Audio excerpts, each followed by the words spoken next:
తెలుగు రాష్ట్రాల్లో రైతులు ఎక్కువగా పండించే పంట వరి. వేసవిలో రైతులు భూమిని లోతు దుక్కులు చేయని కారణంగా నేల ద్వారా రకరకాల వైరస్లు, తెగుళ్లు పంటలకు ఆశించి నష్టపరుస్తాయి. అయితే వరిలో నేల ద్వారా సంక్రమించే తెగుళ్లలో ముఖ్యమైనది అగ్గి తెగులు. వరిని అగ్గి తెగులు ఆశిస్తే అపారమైన నష్టం వాటిల్లుతుంది. వరి సాగు చేసే రైతులు అగ్గి తెగులు రాకుండా ఎటువంటి జాగ్రత్తలు తీసుకోవాలి, ఒకవేళ వస్తే ఎటువంటి నివారణ చర్యలు పాటించాలో తెలియజేస్తున్నారు ఆచార్య ఎన్జి రంగా వ్యవసాయ విశ్వవిద్యాలయం, విజయనగరం జిల్లాకు చెందిన శాస్త్రవేత్త డాక్టర్ అబ్దుల్ సలాం. ఆ వివరాలు మీకోసం. ఈ వరి కానీ రాగి కానీ వేరే మిల్లెట్స్లో కానీ మనం ఈ తృణధాన్యాల్లో మనం చూసుకున్నప్పుడు మనకి బ్లాస్ట్ డిసీజ్ అంటే తెలుగులో మనం అగ్గి తెగులు అని చెప్పుకుంటాం. ఇది ఒక ఇంపార్టెంట్ డిసీజ్ అండి. ఎందుకంటే ఇది వచ్చినప్పుడు మనం ఎటువంటి జాగ్రత్తలు తీసుకోకపోతే రైతుల మనం దిగుబడి నుంచి ఆల్మోస్ట్ 70 నుంచి 80% వరకు కోల్పోయే పరిస్థితి ఉంటుంది. సో ఈ వ్యాధి అనేది మనకు కాజ్ చేసే ఆర్గానిజం వచ్చేసి అంటే ఆ జీవి వచ్చేసి ఫంగస్, అది పైరిక్లేరియా ఒరైజే, పైరిక్లేరియా గ్రిసే అని పిలుస్తాము. ఈ ఫంగస్ వల్ల ఈ బ్లాస్ట్ డిసీజ్ అనేది వస్తుంది. సో ఇది ఎక్కడెక్కడ బతుకుతుంది అనేది మన ఇంపార్టెంట్. ఎక్కడ బతుకుతుందంటే ఫస్ట్ మనకి చుట్టూ మనకి గట్ల మీద ఉండే వీడ్స్ మీద బతుకుతుంటుంది, కలుపు మొక్కల మీద బతుకుతుంటుంది. నెక్స్ట్ విత్తనంలో ఉంటుంది. సో ఈ రెండు ఒకసారి అగ్గి తెగులు మనకి ఫీల్డ్లో కనపడుతుందంటే ఈ రెండే దారులు.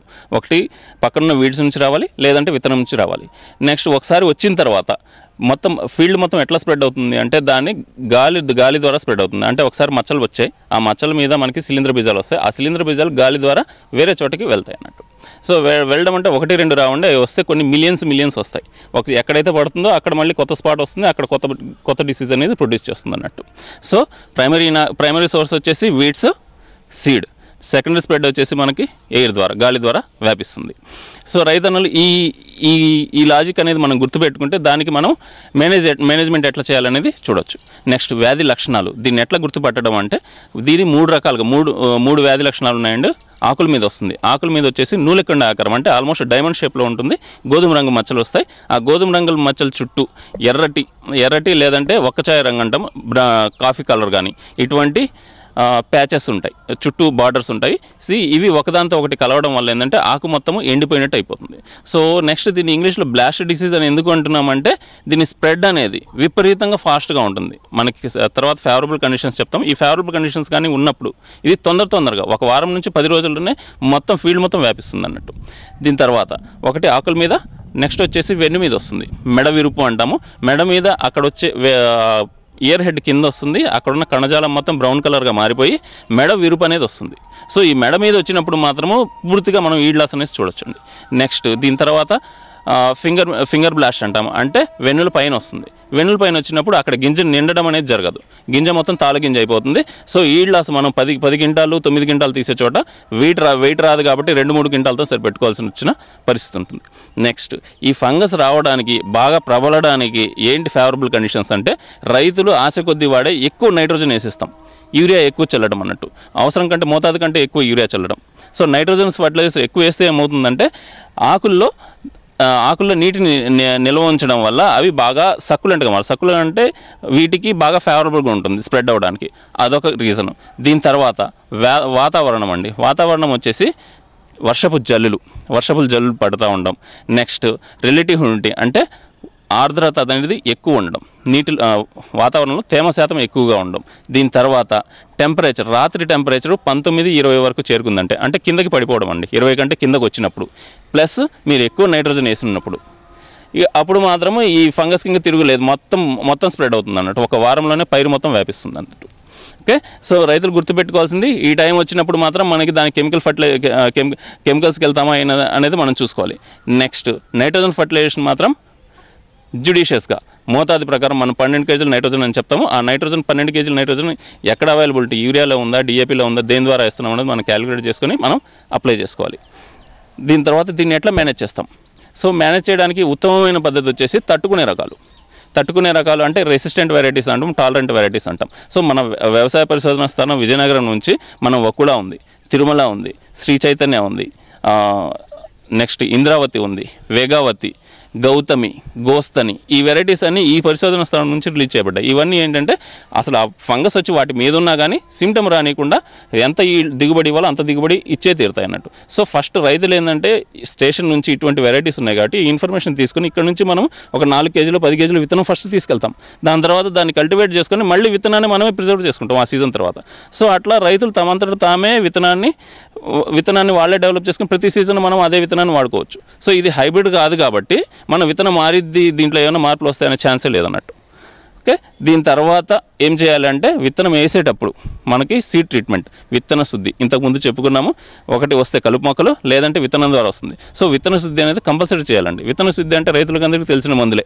కార్బండిజం 2 గ్రాములు పర్ 1 కేజీ విత్తనానికి 2 గ్రాములు వేయాల్సి వస్తుంది. అది కాకపోతే ట్రైసైక్లోజోల్, బీమ్, బామ్ అనే మందులు అని పేర్లతో మార్కెట్లో దొరుకుతుంది. అది కూడా 2 గ్రాములు 1 కేజీ విత్తనానికి కలిపి కంపల్సరీ నాటుకోవాలి. లేదంటే అందరు రైతులు ఏంటంటే డైరెక్ట్ వెదజల్లే పద్ధతి వాడరు. కొంతమంది ఏంటంటే నారు పెంచి నారు తీసుకెళ్ళి ట్రాన్స్ప్లాంటేషన్కి వెళ్తాం మెయిన్ మడికి. సో నారు పీకిన తర్వాత ట్రాన్స్ప్లాంటేషన్కి వెళ్ళే ముందు ఆ నారుని వేర్లు మొత్తము వేరే నీళ్ళలో ఉంచాలండి. అంటే ఫంగిసైడ్ కలిపిన నీళ్ళలో.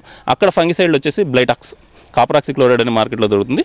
3 గ్రాములు 1 లీటర్ నీటికి కలిపి అటువంటి నీళ్ళలో, లేదంటే మ్యాంకోజెబ్ అందరికీ తెలిసిందే డైథెనియం 45 అని దొరుకుతుంది. అది కూడా 3 గ్రాములు 1 లీటర్ నీటికి కలిపి. ఫర్ సపోజ్ మీరు 1 ఎకరానికి మీరు నారుమడి తయారు చేస్తున్నారు. ఆ 1 ఎకరా నారుమడికి మీరు 50 లీటర్లు లేకపోతే 100 లీటర్ల ద్రావణం మనం తయారు చేసుకుంటాం. ఆ 100 లీటర్ల ద్రావణంలో ఒక 10 నిమిషాలు ఈ నారు మొత్తాన్ని ముంచి, వేర్లు మాత్రం ముంచి అప్పుడు తీసుకెళ్ళి దాన్ని ట్రాన్స్ప్లాంట్ చేసుకుంటాం. సో అటువంటి పరిస్థితులు ఏంటంటే ఫస్ట్ 30 రోజుల్లో వచ్చే లీఫ్ బ్లాస్ట్ని మనం రాకుండా కాపాడుకోవచ్చు. దీని తర్వాత విత్తన శుద్ధి అయిన తర్వాత ఫీల్డ్లో 30 రోజుల తర్వాత వచ్చే ఇప్పుడు వెన్నుపై రావచ్చు, లేకపోతే ఫ్లవరింగ్ స్టేజ్లో రావచ్చు. అటువంటి అప్పుడు మనం ఫోలియార్ స్ప్రేకి వెళ్ళాలి. ఈ ఫోలియార్ స్ప్రేకి వచ్చేసరికి మనకి కార్బండిజం 1 గ్రామ్ 1 లీటర్ నీటికి 1 గ్రామ్ కలిపి పిచికారీ చేసుకోవచ్చు. లేదంటే ట్రైసైక్లోజోల్ చెప్పుకున్నాం కదండి, అది 0.5 గ్రామ్ అయితే సరిపోతుంది. ఈ ట్రైసైక్లోజోల్ సీ ట్రీట్మెంట్కి అయితే 2 గ్రాములు వాడతాము. స్ప్రేయింగ్ అయితే మాత్రం 0.5 గ్రామ్ 1 లీటర్ నీటికి కలిపి పిచికారీ చేసుకుంటే మాత్రం సమర్థవంతంగా దీన్ని కాపాడుకోవచ్చు. వెద వరి సాగులో రైతుల ఇబ్బందులను తగ్గించి తక్కువ సమయంలో ఎక్కువ విస్తీర్ణంలో విత్తనాన్ని విత్తుకునేందుకు అందుబాటులోకి వచ్చింది సీడ్ కమ్ ఫర్టిలైజర్ డ్రిల్ యంత్రం. దీని సహాయంతో సమాన మోతాదులో సరైన లోతులో వరుస క్రమంలో వరి విత్తనాన్ని వేసుకోవచ్చు. అలాగే ఎరువులు కూడా అందించవచ్చు. దీని పనితనాన్ని గుర్తించిన రెడ్డీస్ వ్యవసాయ ఫౌండేషన్ రైతులకు 30,000 రూపాయల సబ్సిడీతో అందుబాటులోకి తీసుకొచ్చింది. సిక్కోలు రైతులకు వరంగా మారిన సీడ్ కమ్ ఫర్టిలైజర్ డ్రిల్ యంత్రం పనితీరు, ఉపయోగాలు రెడ్డీస్ వ్యవసాయ ఫౌండేషన్ డిప్యూటీ మేనేజర్ హరిబాబు గారి మాటల్లో తెలుసుకుందాం. నా పేరు ఆర్ హరిబాబు. నేను డాక్టర్ రెడ్డీస్ ఫౌండేషన్లో డిప్యూటీ మేనేజర్గా పనిచేస్తున్నాను. నేను విజయనగరం నుండి శ్రీకాకుళం జిల్లాలో వరి వ్యవసాయం అలాగే మొక్కజొన్న వ్యవసాయ పద్ధతుల గురించి రైతులకు శిక్షణ కార్యక్రమం నిర్వహించే కార్యక్రమం చురుగ్గా చేస్తున్నాము. అసలు కూలీలే వ్యవసాయ పనులకు దొరకపోవడం కారణంగా రైతులు ప్రత్యామ్నాయ పద్ధతుల పట్ల అవగాహన పెంచుకుంటే మంచిదన్న ఉద్దేశంతో గత 4 ఏళ్లుగా doctor Reddy's foundation fertilizer cum seed అనే యంత్రంతో నేరుగా వెదజల్లే పద్ధతిని రైతులకు నేర్పించడం జరుగుతోంది. ఇందులో ఉపయోగం ఏంటంటే రైతులకి నారుమడి పోసే పని లేదు. అలాగే విత్తనాలు కూడా సుమారు మనకి 15 కేజీల వరకు ఆదా అవుతాయి. సాధారణ పద్ధతిలో 30 కేజీల వరకు నారుమడి తయారీకి వాడినట్లయితే కనుక ఫెర్టిలైజర్ కమ్ సీడ్ యంత్రంలో కేవలం 15 కేజీల విత్తనమే సరిపోతుంది. అలాగే దమ్ము పట్టాల్సిన అవసరం లేదు కాబట్టి నాట్లు వేయడానికి మహిళా కూలీలు కూడా అవసరం లేదు. దీనివల్ల సుమారు మనకి నాట్లు వేసే వరకు 5,000 రూపాయల వరకు ఆదా అవుతుంది. దీనికంటే ముఖ్యంగా ఏంటంటే మనం వెదజల్లే యంత్రంతో నేరుగా మనం విత్తనాలు వేయటం వలన విత్తనాల మధ్య సమాన దూరం అలాగే వరుసల మధ్య సమాన దూరం రావటం వలన చీడపీడల సమస్య కూడా చాలా తక్కువగా వచ్చే అవకాశం ఉంది. దీనివల్ల ఏంటంటే గాలి వెలుతురు ధారాళంగా తగిలి దిగుబడులు కూడా సుమారు సాంప్రదాయబద్ధం మనం కంపేర్ చేసినప్పుడు క్వింటాన్నర నుంచి అంటే 1.5 నుంచి 2 క్వింటాల వరకు మనకి దిగుబడి కూడా పెరిగే ఆస్కారం కనబడుతుంది అనమాట. దీంతో ఇంకా ముఖ్యంగా ఏంటంటే సాంప్రదాయ పద్ధతిలో మనం చేసినప్పుడు అది సాధారణ వెదజల్లే పద్ధతి కానీ లేదంటే దమ్ము పట్టే పద్ధతి కానీ మనం తీసుకున్నట్లయితే కనుక వెదజల్లే పద్ధతిలో ఇష్టం వచ్చినట్లు అంటే మనకి బ్రాడ్కాస్టింగ్ మెథడ్లో మనం జల్లటం వల్ల ఏంటంటే విత్తనాలు జిగ్జాగ్ మెథడ్లో పడి పాపులేషన్ అనేది ఎక్కువగా ఉండడం జరుగుతుంది. 1 ఎకరాకు సుమారు 30 కేజీల విత్తనం మనకి అవసరం అవుతుంది. అదే మనం సీడ్ డ్రిల్ యంత్రంతో వేసినప్పుడు అంత విత్తనం అవసరం లేదు, కేవలం 15 నుంచి 16 కేజీలు వరకు సరిపోతుంది అనమాట. సో ఈ పద్ధతిలో మనం చూసినప్పుడు కలుపు నివారణకు ప్రధాన సమస్యగా రైతులు మనకి వెనుకడుగు వేస్తూ ఉంటారు. అయితే మారుతున్న వాతావరణ పరిస్థితులకు అనుగుణంగా ఎదజల్లే పద్ధతికి వెళ్లే రైతులకి సాంప్రదాయ పద్ధతిలో కంటే మెరుగైన విధంగా కలుపు యాజమాన్యం చేపట్టడం కోసం అని చెప్పేసి ఇప్పుడు రసాయన కలుపు మందులు కూడా అందుబాటులో రావడం జరిగింది. శాస్త్రవేత్తల సూచనలు సలహాల మేరకు విత్తనాలు వేసిన 24 గంటల లోపు ప్రీఎమర్జింగ్ హెర్బిసైడ్స్ని అంటే కలుపు మొక్కలు మొలకెత్తకుండా ఉపయోగించాల్సిన కలుపు మందులు మనం రైతులు సిఫారసు చేస్తున్నాము. అలాగే రెండో దఫా అంటే 20 రోజుల నుంచి 25 రోజుల వరకు మధ్యలో ఏదైతే కలుపు ఆల్రెడీ నాటి ఉంటుందో దాన్ని కూడా నిర్మూలించుకోవడానికి శాస్త్రవేత్తల సూచనల మేరకు మనం కలుపు మందులు సిఫారసు చేయడం జరుగుతోంది. దీంతో పాటు 2 సార్లు రసాయన కలుపు మందులు, ఒకసారి మాన్యువల్గా అంటే మనుషులను పెట్టి కానీ మనం కూలీలను పెట్టి కానీ మనం వీడింగ్ చేయించినట్లయితే కనుక కలుపు యాజమాన్యం చేపట్టినట్లయితే కనుక మనకి సాధారణ పద్ధతి కంటే కూడా మేలైన దిగుబడులు రావడానికి ఆస్కారం ఉంది. కాబట్టి శ్రీకాకుళం జిల్లా వ్యాప్తంగా మనం ఈ ఏడాది డాక్టర్ రెడ్డిస్ ఫౌండేషన్ నుంచి సుమారు 36,000 ఎకరాలు పొడియత పద్ధతిలో సాగు చేయడానికి మేము ప్రణాళిక సిద్ధం చేయడం జరిగింది. దీనికి ఏంటంటే టెక్నాలజీ అయితే రైతులకు నేర్పిస్తున్నాం కానీ దానికి తగ్గట్టు యంత్ర పరికరాలు అందుబాటులో ఉండటం లేదు. అది రైతుల నుంచి ప్రధాన సమస్యగా మనకి ఎదురవుతుంది. దీనికోసం చెప్పేసి గత ఏడాది 2022 సంవత్సరంలో మేము శ్రీకాకుళం జిల్లాలో పొడియతగా సాగు చేసే రైతులకు పూర్తి సబ్సిడీ కింద మనకి 46 సీడ్రిల్ మెషిన్స్ మనం అందుబాటులో తీసుకురావడం జరిగింది. అలాగే ఈ ఏడాది రైతులు ఎవరైనా ఎఫర్ట్ చేయగలిగితే రైతులు ఎవరైనా కూలీలను మనం మిషన్ ఖరీదు మనం తట్టుకోగలిగితే కనుక వాళ్ళకి 30,000 రూపాయలు సబ్సిడీ రూపంలో డాక్టర్ రెడ్డిస్ ఫౌండేషన్ ద్వారా అందిస్తూ మనం ఈ సంవత్సరం మనం సుమారు 40 మిషన్లు మనం రైతులకు అందుబాటులో తీసుకురావడం జరిగింది. ఓవరాల్గా మనకి జిల్లా వ్యాప్తంగా మనం పనిచేయడానికి 96 మిషన్లతో మనము 13 మండలాల్లో మనం పొడియత సాగుని భారీ ఎత్తున మనం ప్రమోట్ చేయడం జరుగుతుంది. శాస్త్రవేత్తల సూచనల మేరకు మధ్యస్థ రకాలని లేదా దీర్ఘకాలిక రకాలను మనం రైతులకు సిఫారసు చేస్తున్నాము. దానివల్ల ఏంటంటే మనకి అక్టోబర్ నవంబర్ మాసాల్లో పడే వర్షాలకి పంట దెబ్బతినకుండా మనకి కాపాడుకోవడానికి ఆస్కారం ఉంటుంది. కాబట్టి దీర్ఘకాలిక రకాలను మనం ఎక్కువ ప్రమోట్ చేస్తున్నాము ఈ సీడ్రిల్ పద్ధతిలో. దీనివల్ల ఏంటంటే అనుకున్న టైంకి ఆశించిన దిగుబడి అనేది రావడానికి చాలా ఆస్కారం ఉంటుందన్నమాట. ఈ 9 వరుసల మిషన్లు అలాగే 7 వరుసల మిషన్లు మనకు అందుబాటులో ఉన్నాయి. దీనివల్ల ఏంటంటే వెనకాల మళ్ళా సాంప్రదాయ మామూలుగా ట్రాక్టర్ల ద్వారా వేసుకునే యంత్రాల్లో చదును చేయడానికి లెవెలింగ్ బ్లేడ్ వాడతారు. కానీ ఇందులో మనం లెవెలింగ్ బ్లేడ్ వాడాల్సిన అవసరం లేదు. దీనికి ఏంటంటే ప్రెస్ వీల్స్, డెప్త్ వీల్స్ అనేవి ఉంటాయి. కాబట్టి మనకి అడ్జస్ట్మెంట్ అంటే సీడ్ అనేది మనకి పొలంలో విత్తన పరిమాణాన్ని బట్టి డబుల్ లోతులో మనకు పడితే సరిపోతుంది. అంటే విత్తనం ఎంత పరిమాణంలో ఉంటుందో అంతకి అధిక లోతులో మనకి విత్తనం పడినట్టే సరిపోతుంది. ముఖ్యంగా వరి చూసుకున్నట్లయితే మనకి సుమారు 2.5 నుంచి 5 సెంటీమీటర్ల లోతులో మనకి వరి విత్తనం పడితే సరిపోతుంది. సో ఆ విధంగా అడ్జస్ట్ చేసుకోవడానికి మనకి యంత్రంలో డెప్త్ వీల్స్ అనేవి ఉన్నాయి మనకి. అలాగే వరి విత్తనాలు వేసిన తర్వాత సాళ్లు కప్పబడడానికి మనకి వెనకాల ప్రెస్ వీల్స్ కూడా మనకి అందుబాటులో ఉన్నాయి. ఆ ప్రెస్ వీల్స్ ఏంటంటే మనకి సాళ్లు అలా నీట్ గా కప్పుకుంటూ వచ్చేసి విత్తన సామర్థ్యం, మొలక సామర్థ్యం పెంచడానికి మనకి ఆస్కారం ఉంటుంది. ఒక్కొక్క కంపెనీ ఒక్కొక్క రకంగా ఉన్నాయి. మనకి 9 వరుసల యంత్రాలు అయితే కనుక సుమారు 1,03,000 నుంచి 1,07,000 రూపాయల వరకు మనకి అందుబాటులో ఉన్నాయి.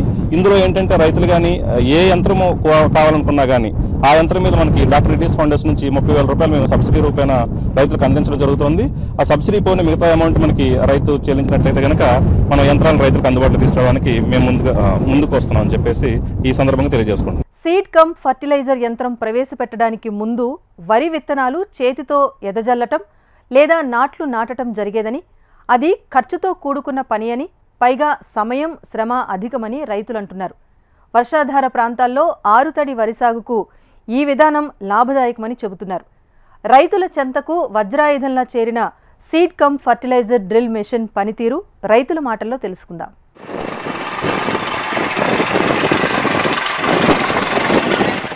నాకుండే ఎకరాను నేను యాంత్రీకరణతో సాగు చేస్తూ ఇలా జీవితాన్ని నెట్టుకు రాగలుగుతున్నాను.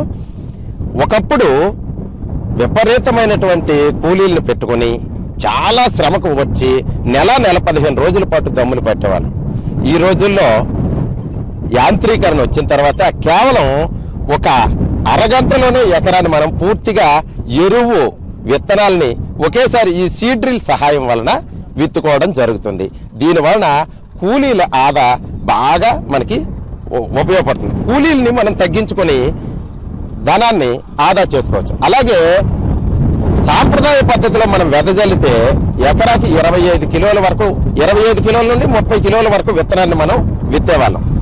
ఈ సీడ్ డ్రిల్ వలన కేవలం 15 నుండి 18 కిలోల వరకు విత్తుకోవడానికి అనుకూలంగా ఉంది. దీనివలన మనకి విత్తనాలు విత్తే సమయంలోనే కనీసం 3,000 రూపాయలు ఆదా అవుతుంది. దానికి తోడు ఈ యాంత్రీకరణ రాక పూర్వం కూలీలు విపరీతంగా లభించేవాళ్ళు. ఇప్పుడు పట్టణ వాతావరణం పెరగటం వలన, అలాగే ఆధునిక పోకడల వైపు యువత మొగ్గు చూపడం వలన ఈ వ్యవసాయం వైపు ఎవ్వరూ రావడానికి ఇష్టపడడం లేదు. కూలీల లభ్యత బాగా తగ్గింది, కూలీ పెరిగిపోయింది. ఈ కూలీ రేట్లు పెరిగిపోవడం వలన రైతు వ్యవసాయం చేయడానికి చాలా ఇబ్బందులకి గురవుతూ ఉన్నాడు. ప్రస్తుతం ఈ సీడ్ డ్రిల్ కానీ, లేదంటే ఈ సీడ్ డ్రిల్ వరుసల్లో విత్తడం వలన తర్వాత కలుపు తీసుకోవడానికి మనకు అనుకూలంగా ఉంటుంది. ఆ కలుపు తీసుకోవడానికి కూడా వేరే యంత్రం ఉంది. దానితో మనం 20 రోజులకు ఒకసారి, 40 రోజులకు ఒకసారి నీరు పెట్టి దాన్ని కనుక తిప్పగలిగితే పూర్తిగా కలుపు నివారణ అయిపోతుంది. కేవలం ఎకరాకి 3 లీటర్ల ఆయిల్ ఖర్చుతో గంటన్నరలోగా ఒకే మనిషి కలుపును తీసుకోవడానికి కూడా అనుకూలంగా ఈ సీడ్ డ్రిల్ ఉంటుంది. ఉడుపు ఉడ్డానికి 3,000 నుండి 4,000 రూపాయలు ఒక ఎకరాకు ఖర్చు అయ్యేది. ఈ రోజు ఆ సమస్య లేదు. డైరెక్ట్ గా ట్రాక్టర్లో విత్తేయడం వల్ల 3,000 రూపాయలు ఆదా అవుతుంది. అలాగే ఆకు తీయటానికి సుమారు 3,500 నుండి 4,000 రూపాయలు అయ్యేది ఒక ప్యాకెట్ విత్తనాలు తీయటానికి. ఇప్పుడు అది కూడా మనకు మిగిలింది. అంటే విత్తనం విత్తే సమయంలోనే మనకు సుమారు 8,000 రూపాయల వరకు ఆదా అవుతూ ఉంది ఎకరానికి. కాబట్టి అందరూ కూడా దీనిని ఆసక్తిగా పెట్టి రైతన్నలు అధిక దిగుబడిని సాధించి అభివృద్ధి పదంలో పయనిస్తారని కోరుకుంటూ ఉన్నాను.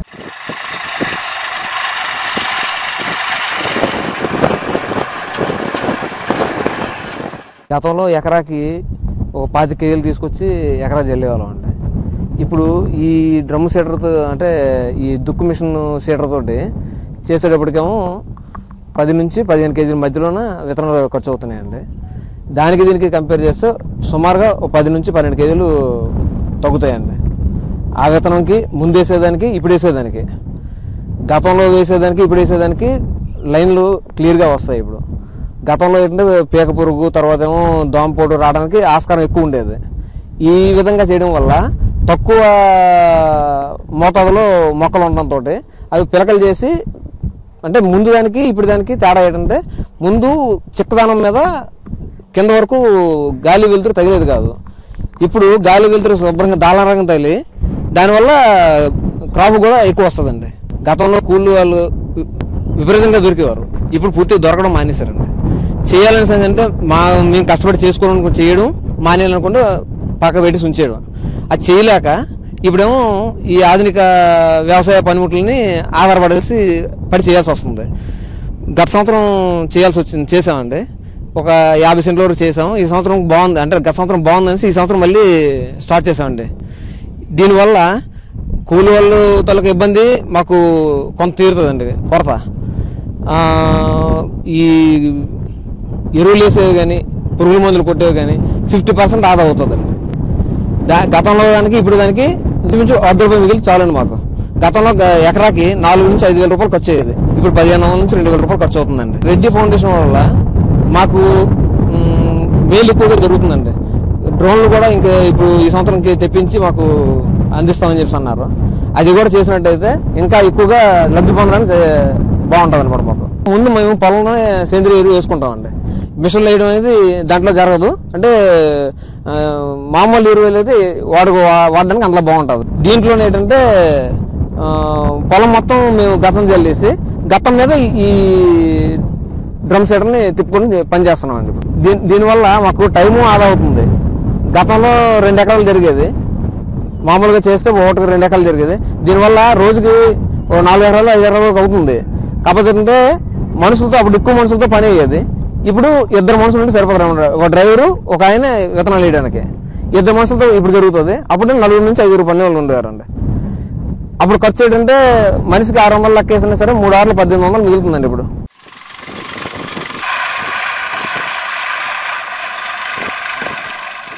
రైతుల మూస ధోరణులకు స్వస్తి పలికి సాంప్రదాయ పంటలను విడిచిపెట్టి నిరంతర ఆదాయం వచ్చే కూరగాయ పంటల వైపు మళ్లుతున్నారు. అలాగే ఆఫ్ సీజన్లో మార్కెట్లో లభ్యం కాని సమయాలను ఎంచుకుని కూరగాయలు సాగు చేస్తే రైతు పంట పండినట్టే. ఇదే సూత్రాన్ని నమ్మిన సిద్దిపేట జిల్లా రైతు కూరగాయల సాగులో తనకున్న 25 సంవత్సరాల అనుభవానికి పదును పెట్టి టొమాటో సాగు చేశారు. ఇప్పుడు మార్కెట్లో టొమాటోకు గిరాకీ రావడంతో 3 ఎకరాల్లో పండించిన పంటకు ఊహించనంత లాభం వచ్చిందని సాగు వివరాలు చెబుతున్న రైతు అనుభవాలు మీకోసం. టమాటాకు గిట్టుబాటు ధర రాక టమాటా రైతులు టమాటాను నేలపాలు చేసిన సంఘటనలు ఎన్నో ఉన్నాయి. గత వారం రోజుల నుండి మార్కెట్లో టమాటా ఒక కేజీ 100 రూపాయలు పలకడంతో టమాటా రైతులు ఆనందం వ్యక్తం చేస్తున్నారు. ఇదే అంశంపై మనతో మాట్లాడడానికి టమాటా రైతులను వారిని తెలుసుకుందాం. చెప్పండి అన్న, వారం రోజుల నుండి టమాటా మార్కెట్లో 1 కిలో పోతుంది. మీరు ఎన్ని ఎకరాలు టమాటా తోట పెట్టారు? ఎట్లా? 3 ఎకరాలు పెట్టిన. సంక్రాంతి వెళ్ళినాక నారు పోసి 150 రూపాయల నుంచి 300 వరకు పెట్టెలు అమ్మకడం జరిగింది. వారం రోజుల నుంచి 100 రూపాయల కిలో అమ్మడం జరుగుతుంది. ఈ యొక్క టమాటాకు వారం రోజులల్లా 3 లక్షల రూపాయలు నాకు వచ్చినాయి. ఎన్నడూ ఈ ధర రాలేదు. మద్దతు ధర ఇప్పుడు వచ్చిందని మేము ఆనందపడుతున్నాం రైతులం. టమాటా ఈ వరకు ఎన్నడూ రాలేదు. మా కొండపక్క మండలం బందారం గ్రామం. ఎన్ని రోజులే మీరు టమాటా తోట? 3 నెలల కోలే తెంపుడు జరిగింది. 150 రూపాయల నుంచి 350 వరకు నడిచింది. ఇప్పుడు వారం రోజుల టమాటా రేట్లు 100 రూపాయల కిలో అయ్యి. ఇదే ఫస్ట్ టైమా మీకు ఇంత రేటు రావడం? ఇదే ఫస్ట్ టైమా? 25 సంవత్సరాలు పెట్టబట్టి 10 సంవత్సరం టమాటా నేను పెడతాను. ఎప్పుడు 100 రూపాయలు, 500, 1000 రూపాయలు చూసిన, కానీ 1800 పెట్టే అమ్ముడు జరిగింది ఈ సంవత్సరమే. ఒక రోజుకు ఎన్ని బాక్సులు వెళ్తాయి మీ తోట అండి? ఒక్క రోజుకు 100 బాక్సులు కూడా తెంపిర్రు. 100 బాక్సులు 120 బండ్లు లోడ్ చేసి పంపిన. చివరికి మీకు ఈ 2-3 రోజుల చివరికి రేట్ ఎంత వచ్చిందంటారు మీకు? ఒక 20 నుంచి 30 పెట్టెలు వెళ్ళే వరకు 1800లకు అమ్మడం జరిగింది. 100 రూపాయలు, 120 రూపాయలు అమ్ముతుంది ఇప్పుడు మార్కెట్లో. నేను కొనుగోలు రైతులకు అమ్ముతున్నా, చిల్లర అమ్ములేదు. మీరే నేరుగా మార్కెట్లోకి వెళ్ళి మీరు అమ్మరు, మధ్యవర్తులకి ఇస్తాం. ఎంత ఇస్తారు మీకు బాక్స్? బాక్సుకు 1800 లెక్క కట్టించారు మాకు ఒక వారం రోజుల కోలే. ఇప్పుడు టమాటా అయిపోవడం జరిగింది. ఇంకా ఈ ధర ముందుకుంటే 20-30 లక్షలు వస్తాయని ఆశపడ్డాను, రాలేదు. ఈకైనా సంతోషమే. మీరు చెప్పండి అన్న, మీ పక్క రైతు, మీ గ్రామస్తుడు రోజుకు వారం రోజుల నుండి టమాటా 100 రూపాయలు మార్కెట్లో పలకడంతో ఆయన రోజుకు 3 రోజులుగా రోజుకు 1,00,000 రూపాయలు కూడా సంపాదించినారు. మీరు ఏమన్నారు? నమస్తే అండి, నా పేరు హరీష్. మాది సిద్దిపేట జిల్లా కొండపాక మండలం బందారం విలేజ్. నేను ఇదే పక్క రైతును. ఇతను మా మిత్రుడే. అయితే తనకున్న 19 ఎకరాలలో ఒక 3 ఎకరాలు టమాటా సాగు చేయడం జరిగింది. అయితే మేము పుట్టక ముందు నుంచి కూడా ఇతనికి వ్యవసాయంలో అనుభవం ఉంది. మా ఊళ్ళో ఏదైనా తోట కానీ, మామిడి తోట కానీ, సొరకాయ, కూరగాయల సాగు ఎవరైనా పెట్టాలనుకుంటే ప్రస్తుతానికి ఈయనను సంప్రదించింది ఎవరు పెట్టరు. అంటే ఈయనకు కూరగాయల సాగులో విశిష్టత అనుభవం ఎంతో ఉందన్నమాట. అంటే నేను పుట్టినప్పటి నుంచి వ్యవసాయం చేస్తుంది కాబట్టి. అయితే గత 3 నెలల నుంచి ఇతను టమాటా సాగు చేయడం జరిగింది. ఈయన టమాటా క్రాఫ్ వెళ్తున్నప్పటి నుంచి మార్కెట్లో తక్కువ ధర ఉంది. టమాటా క్రాఫ్ అందినప్పటి నుంచి ఇప్పుడు బాక్స్కి 100 రూపీస్ నుంచి 150 వరకు, 350 వరకు కూడా పోయింది. లాస్ట్ వరకు ఇతని మార్కెట్లో టమాటాకు అధిక ధర రావడం వలన ఇతని క్రాఫ్ కూడా తగ్గిపోతుంది. అంటే పంటకాలం అయిపోతుంది అన్నమాట. పంటకాలం చివరి దశ వరకు కూడా ఇతనికి ఒక బాక్స్కి 1800 నుంచి 2000 రూపాయల వరకు పలికింది. చివరి దశలో ఇతని పంటకు చివరి దశలో కూడా ఒక్క రోజుకు 1,00,000 రూపాయలు కూడా సంపాదించాడు. లాస్ట్ 3 రోజులలో 3 లక్షలు సంపాదించాడు ఇతడు. అంటే బాక్స్కి 2000 వరకు ఉంటే. అయితే ఇంత మేము వ్యవసాయంలో మేము ఇతన్ని ఆదర్శంగా తీసుకుంటున్నాం. ఎందుకంటే మాలాంటి యువ రైతులు వ్యవసాయం చేస్తేనే దేశం బాగుపడుతుంది.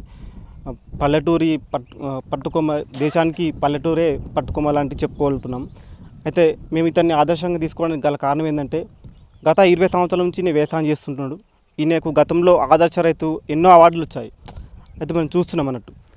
అయితే దురదృష్టవశాత్తు మనం ఏంటంటే ఒక గమనించాల్సిన విషయం ఏంటంటే మార్కెట్లో రైతులు పండించిన పంటకు అధిక ధర రావడం లేదు. ఎందుకంటే మార్కెట్లో మధ్యవర్తుల దళారుల ప్రమేయం ఉండబట్టి. ఎందుకంటే దళారులు రైతు దగ్గర తక్కువ ధరకు పంటను కొని వినియోగదారులకు ఎక్కువ ధరకు అమ్ముకుంటున్నారు. ఇది దురదృష్టం అన్నట్టు. అదే రైతుకు ఇదే మద్దతు ధర కనీసంగా వడ్లు అని మొక్కజొన్నల వలె ఈ టమాటా కూరగాయలకు కూడా కనీస మినిమం ప్రైస్ ఉంటే ప్రతి ఒక్కరు కూరగాయల సాగుకు మలిస్తారు, పంటను పెడతారు. తద్వారా ఇలాంటి మార్కెట్లో రేట్లు హెచ్చుతగ్గులు ఉండవు అన్నమాట. అయితే ఇది విషయం మనం చెప్తున్నామన్నమాట.